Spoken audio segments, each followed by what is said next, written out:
ఓం శ్రీ పరమాత్మనే నమః. గురువాయూపురాధీశం విష్ణుం నారాయణం హరిం వాసుదేవం జగన్నాథం కృష్ణం వందే జగద్గురుం. నారాయణ భట్టతిరికృతం శ్రీమన్నారాయణీయము 10వ దశకము పోతనవద 2వ రాగం. తదను నందమమందశుభాస్పదం నృపపురీం కరదానకృతే గతం సమవలోక్య జగాద భవత్పితా విదితకం ససహాయ జనోద్యమః. కృష్ణ అయి సఖే తవ బాలక జన్మ మాం సుఖయద్య నిజాత్మజ జన్మవత్ ఇతి భవత్పితృతాం వ్రజనాయకే సమధిరోప్యశంసతమాధరాత్. కృష్ణ ఇహ చ సంత్యనిమిత్తశతాని తే కటకసీమ్ని తతో లఘుగమ్యతాం ఇతి చ తద్వచసా వ్రజనాయకో భవదపాయభియాదృతమాయయౌ. కృష్ణ అవసరే ఖలు తత్ర చ కాచన ప్రజపదే మధురాకృతిరంగనా తరళ షట్పదలాలిత కుంతలా కపటపోతకతే నికటం గతా.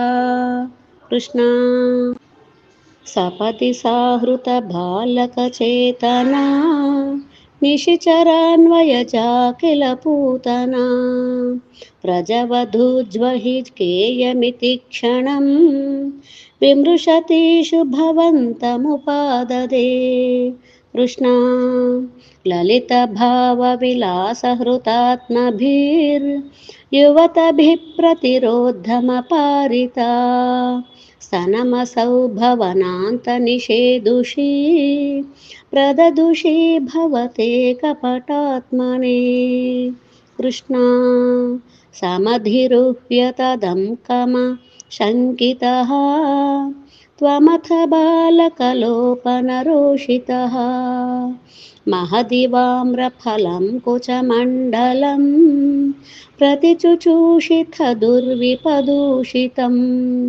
కృష్ణ అసుభిరేవ సమం ధయతి త్వయి స్తనమసౌ సనితోపమనస్వనా నిరపతద్భయిధాయి నిజం వపుః ప్రతిగతా ప్రవిసార్య భుజావుభౌ. కృష్ణ భయదఘోషణ భీషణ విగ్రహ శ్రవణ దర్శన మోహిత వల్లవే వ్రజపదే తదురస్థలఖేళనాన్ యనుభవంతమగృహ్ణత గోపికాః. కృష్ణ భువనమండల నామభిరేవ తే యువతిభిర్బహుధా కృతరక్షణః త్వమయి వాత నికేతనాతః మామగదయన్ కురు తావక సేవకం. కృష్ణ పూతన వద అను 40వ దశకం సమాప్తం. హరే కృష్ణ.